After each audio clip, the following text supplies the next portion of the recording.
Ki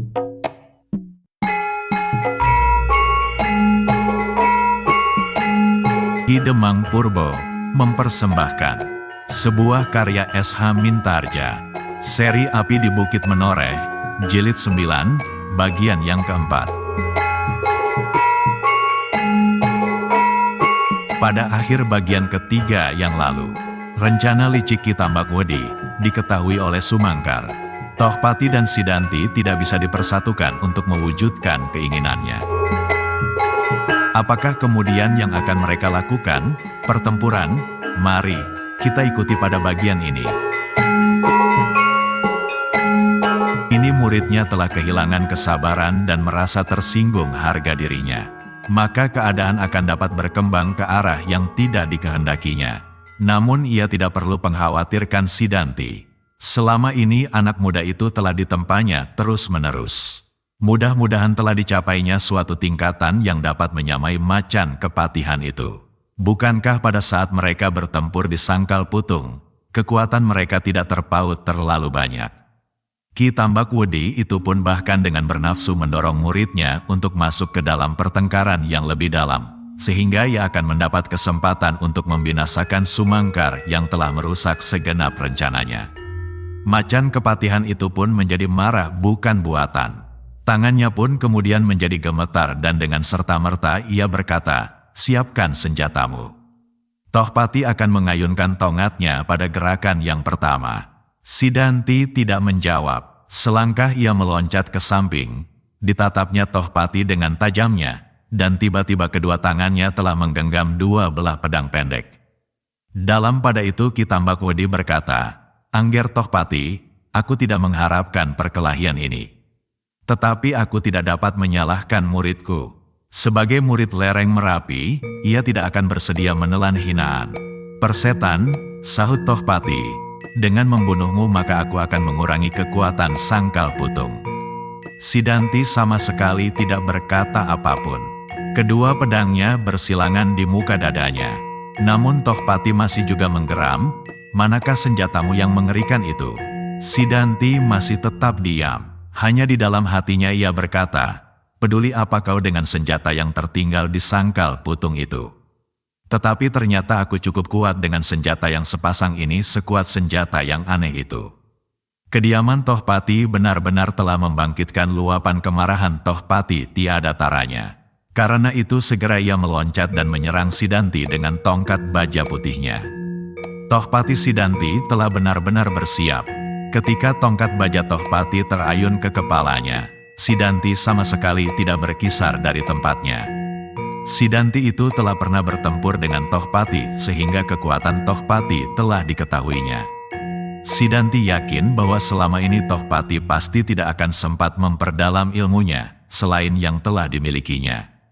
Karena itu sengaja ia tidak mengelak, tetapi dibenturnya serangan itu dengan kedua pedang pendeknya. Dengan pedang itu Sidanti ingin menunjukkan bahwa kini kekuatannya tidak lagi seperti beberapa waktu yang lalu, setelah dengan tekun ia melatih diri sejak ia meninggalkan Sangkal Putung. Lukanya yang tidak terlalu parah segera dapat disembuhkan oleh Ki Tambakwedi. Dalam pada itu Sidanti yang menyimpan dendam di hatinya, segera berusaha untuk menambah ilmunya. Dendam kepada Untara dan orang-orang Sangkal Putung itu harus ditumpahkan. Kini tiba-tiba Sidanti menemukan lawan yang tidak disangka-sangka. Namun lawan ini pun sedahsyat orang yang didendamnya. Karena itu maka disadarinya bahwa ia harus berjuang sekuat-kuat tenaganya. Ketika tongkat baja putih Tohpati membentur kedua pedang pendek Sidanti, terdengarlah gemerincing senjata-senjata itu. Suaranya membelah sepi malam, membentur ujung rimba. Demikian dahsyatnya sehingga bunga-bunga api memercik ke darah. Tohpati terkejut mengalami benturan senjata itu. Apalagi ketika dilihatnya Sidanti tetap di tempatnya, dan kedua senjatanya masih di tangannya. Bahkan kemudian terdengar anak muda murid Ki Tambakwedi itu menggeram. Alangkah marahnya macan kepatihan. Terasa bahwa kekuatan Sidanti telah meningkat. Anak muda itu kini dapat mengimbangi kekuatannya yang disalurkan pada ayunan tongkat putihnya. Namun apa yang terjadi adalah suatu peringatan baginya. bahwa lawannya kini bukanlah Sidanti beberapa saat yang lampau. Meskipun demikian, sebenarnya tangan Sidanti yang melawan tongkat baja putih macan kepatihan, merasakan arus kekuatan yang hampir melontarkan pedang-pedangnya. Namun dengan menggeretakkan giginya, ia berhasil menahan senjata-senjata itu, meskipun tangannya terasa nyeri. Dengan demikian, maka Sidanti merasa bahwa kekuatan macan kepatihan masih belum dapat dikembarinya, namun ia masih dapat membanggakan kelincahannya dan ketajaman ujung pedangnya. Dengan sentuhan-sentuhan kecil, ia akan dapat merobek kulit macan kepatihan itu. Namun apabila ia tersentuh kepala tongkat Tohpati yang kekuning-kuningan dan berbentuk tengkorak itu, maka tulang-tulangnya pun akan dipecahkan. Demikianlah maka mereka segera terlibat dalam sebuah perkelahian yang sengit. Sidanti yang lincah meloncat-loncat di sekitar lawannya, seakan-akan bayangan hantu yang sedang menari-narikan sebuah tarian maut. Namun lawannya adalah seekor harimau yang garang. Betapa macan kepatihan itu dengan tangguhnya melawan sambaran-sambaran pedang Sidanti. Dilindunginya dirinya dengan tongkat putihnya, dan sekali-sekali tongkatnya terjulur mematuk tubuh lawannya. Namun Sidanti benar-benar seperti bayangan yang tidak dapat disentuhnya. Perkelahian itu semakin lama menjadi semakin cepat. Macan kepatihan yang garang itu pun menjadi semakin garang, sedang Sidanti yang lincah menjadi semakin lincah. Kedua senjatanya dengan cepatnya menyambar seakan-akan dari segala penjuru. Dengan kelincahannya, sekali-sekali ujung pedangnya berhasil menyentuh tubuh Tohpati meskipun hanya seujung rambut. Namun ujung rambut yang runcing itu telah berhasil menggores kulit dan bahkan telah berhasil meneteskan darah. Tetapi darah yang menetes dari luka itu bahkan telah membakar kemarahan Tohpati.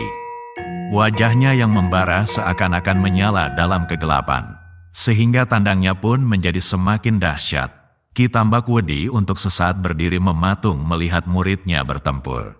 Mula-mula ia masih juga ragu-ragu, apakah Sidanti dapat mengimbangi Tohpati. Namun kemudian ia tersenyum. Ia telah menemukan timbang berat keduanya.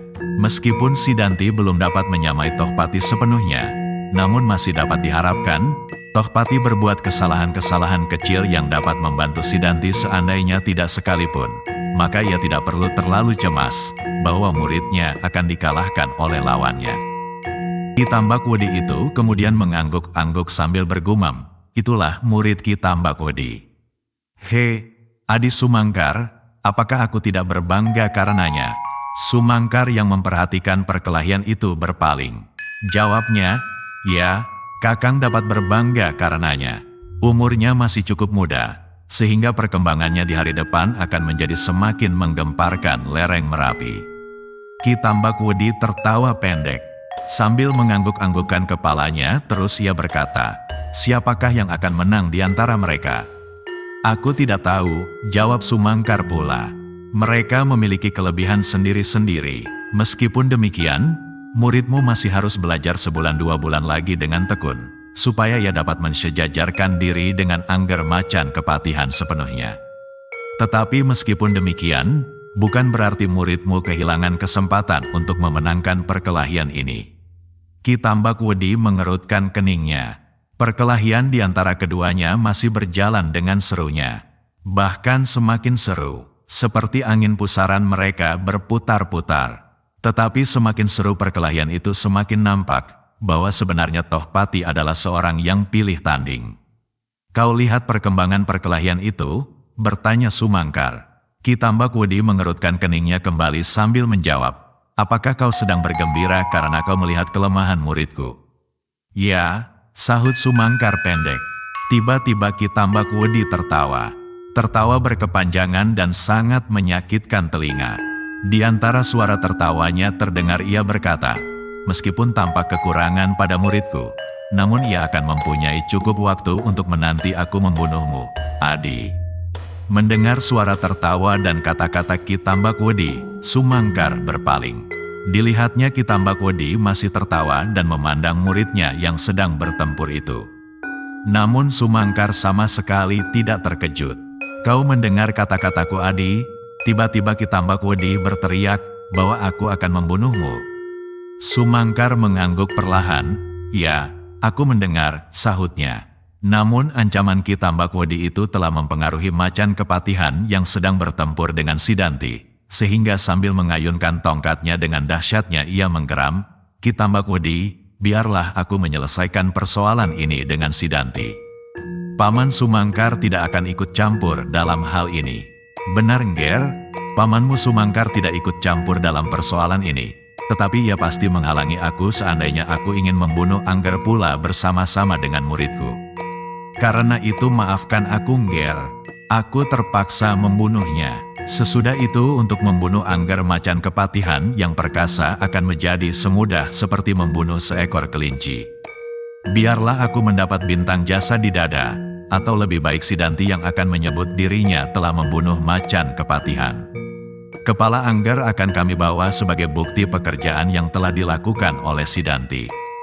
Besok Sidanti akan menerima anugerah pangkat Senapati dari Wiratamtama Pajang. Kalau mereka yang membunuh Adipati Jipang mendapat Mentaok dan Pati, maka kami akan memilih daerah di sebelah barat Mentaok atau daerah Wanakerta di sebelah Pajang. Dari daerah-daerah itu kami akan dapat menguasainya, atau apabila kami mendapat Wanakerta, kami akan langsung menembus jantung Pajang. Diam, teriak Tohpati keras sekali. Suaranya mengguntur menyobek kepekatan malam yang sunyi. Namun suara itu ditimpa oleh gelak tertawa Ki Tambakwedi. Bukankah itu suatu rencana yang bagus? Aku lebih berpijak pada kenyataan daripada Angger Tohpati. Siapakah yang akan dapat mengalahkan Pemanahan, Penjawi dan Adipati Jipang itu di dalam laskar Angger? Ki Tambakwedi akan dapat menepuk dada melawan mereka. Karena itu jangan menyesal, persetan dengan ocehanmu Tambakwedi. Tetapi kau benar-benar setan yang licik. Ayo, majulah bersama Sidanti, macan kepatihan bukan seorang pengecut. Suara Ki Tambakwedi semakin berkepanjangan. Katanya, nah, kenapa Angger menolak uluran tangan kami? Kalau kami bekerja bersama, bukankah kami dapat membagi tanah Demak ini? Angger mendapat Jipang, dan kami mendapat Pajang dan Demak beserta daerah pesisir lainnya. Kau jangan banyak bicara pemimpi tua.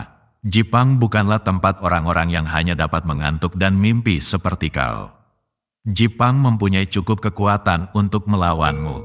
Apalagi Tohpati sendiri mampu membunuh kau berdua sekarang ini. Jangan sombong, Ngger, jangan membual. Semakin banyak kau membual, semakin tampak bahwa kau menjadi berputus asa menjelang saat kematianmu yang nista.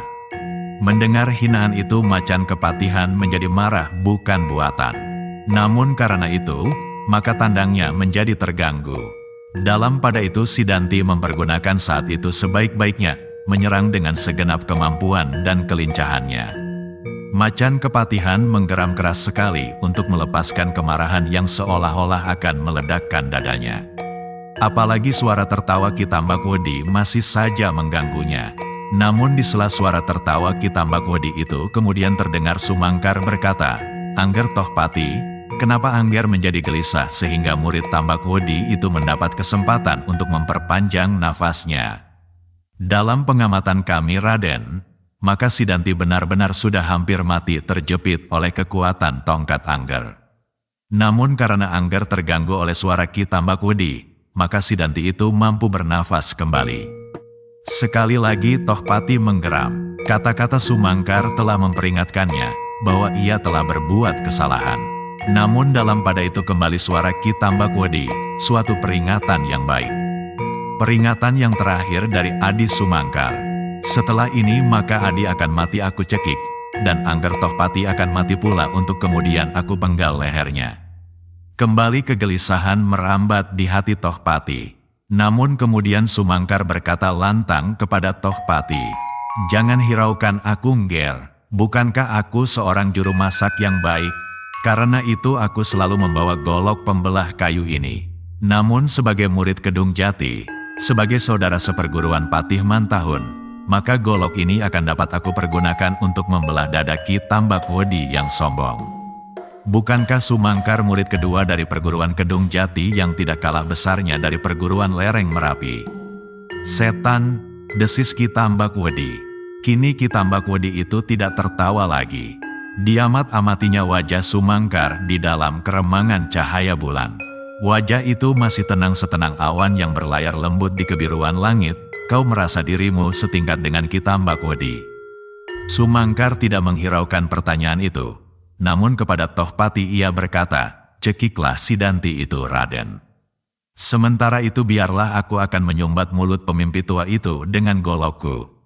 Ternyata kata-kata Sumangkar itu memberi juga ketenangan pada Macan Kepatihan. Disadarinya kemudian bahwa Sumangkar adalah saudara seperguruan gurunya sendiri. Sehingga karena itu Macan Kepatihan itu tersenyum sendiri atas kegelisahan yang mencengkam dadanya. Kenapa ia mencemaskan nasib Sumangkar juru masak yang malas itu? Ia bukan seorang juru masak kebanyakan. Ia adalah seorang murid dari perguruan Kedung Jati seperti juga gurunya sendiri. Patih Mantahun yang sakti. Dalam pada itu terdengar Ki Tambakwedi berkata, "Cecurut yang malang, kau benar-benar jemu untuk hidup. Bukankah Ki Tambakwedi telah terkenal mampu menangkap angin?" Sumangkar tersenyum, jawabnya, "Perguruan Kedung Jati terkenal karena murid-muridnya mampu menyimpan nyawa rangkapan di dalam tubuhnya." Ki Tambakwedi menggeram penuh kemarahan. Apalagi ketika dilihatnya bahwa Macan Kepatihan telah menemukan keseimbangannya kembali. Sehingga karena itu maka katanya, "Kau juga pandai membual adi Sumangkar.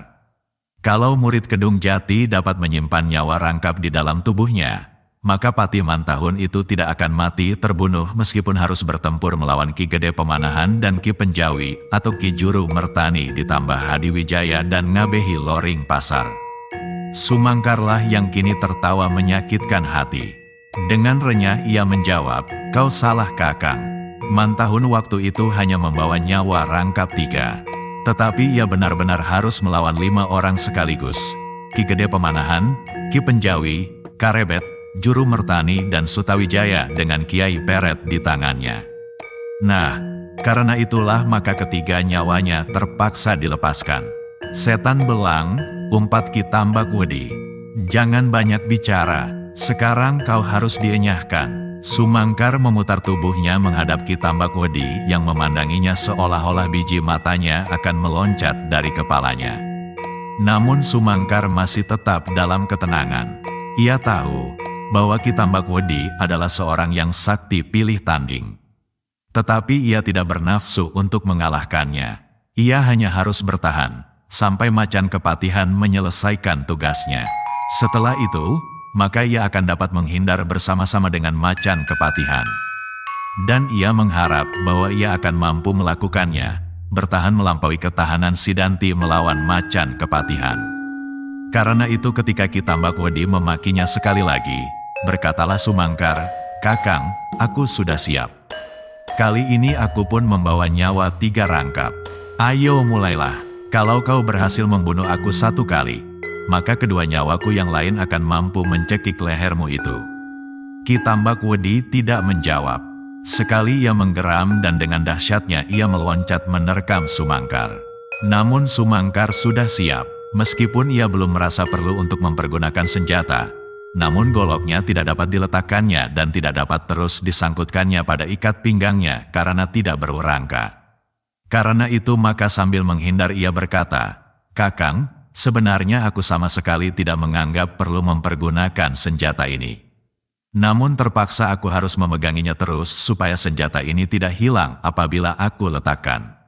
Sebab aku sekarang adalah seorang juru masak. Aku perlu golok ini untuk membelah kayu bakar." Tetapi Sumangkar itu terkejut ketika terasa goloknya menyentuh benda keras di tangan Ki Tambakwedi. Barulah kini ia sadar, di dalam kedua tangan hantu lereng Merapi itu tergenggam sepasang gelang-gelang besi. Dengan gelang-gelang itu Ki Tambakwedi menyambar golok Sumangkar. Namun untunglah Sumangkar cepat menyadarinya, sehingga goloknya tidak terloncat dari tangannya. Dengan demikian, maka Sumangkar tidak dapat lagi berkelahi sambil membual. Ia harus benar-benar bertempur dengan segenap kewaspadaan dan kemampuan yang ada padanya. Maka dalam keremangan cahaya bulan, tampaklah 2 lingkaran perkelahian yang semakin lama menjadi semakin sengit. Ki Tambak Wedi yang menjadi amat marah itu pun bertempur dengan darah yang seolah-olah menyala membakar seluruh tubuhnya. Sumangkar itu adalah sumber kegagalannya malam ini. Kegagalan atas rencananya, dan kegagalan itu membuatnya sangat marah. Karena itu, maka Ki Tambak Wedi pun segera berusaha untuk menyingkirkan Sumangkar supaya muridnya dapat membunuh Tohpati meskipun ia harus membantunya. Pikirannya yang tiba-tiba saja timbul untuk membunuh Tohpati dan membawa bukti kematian itu ke Pajang, sangat mempengaruhinya. Dengan demikian, ia ingin Sidanti akan mendapat kepercayaan melampaui kepercayaannya yang telah didapat Untara. Sebab apabila ia berhasil, maka telah membawa bukti kesetiaannya. Sedang Untara dan Widura yang telah berjuang berbulan-bulan di Sangkal Putung sama sekali tidak mampu menangkap macan kepatihan hidup atau mati. Tetapi Sumangkar ternyata bukan seorang yang bermalas-malasan saja. Ketika lawannya menjadi semakin dahsyat, maka gerakannya pun menjadi semakin tangguh. Ternyata murid kedua dari perguruan Kedung Jati itu tidak mengecewakan. Ketika terasa olehnya bahwa kedua tangan Ki Tambak Wedi seakan-akan terbalut oleh selapis baja, maka Sumangkar tidak lagi segan-segan mempergunakan goloknya. Meskipun golok itu golok pembelah kayu yang tidak setajam pedang Sidanti, namun di tangan Sumangkar senjata itu merupakan senjata yang cukup berbahaya. Bulan di langit beredar dengan lambannya. Sepotong-sepotong awan mengalir ke utara dihembus angin lembah yang lembut. Betapa dinginnya malam, namun keempat orang yang sedang berjuang antara hidup dan mati itu telah basah oleh keringat yang mengalir dari segenap lubang-lubang di permukaan kulit mereka. Dan ketika tubuh-tubuh mereka telah menjadi basah, maka gerak mereka pun menjadi semakin cepat dan semakin lincah. Sidanti kini benar-benar telah menemukan nilai-nilai baru di dalam tata geraknya. Unsur-unsur yang dapat memberinya kekuatan dan kelincahan. Kakinya melontar-lontar dengan cepatnya membawa tubuhnya yang seakan-akan tidak memiliki berat.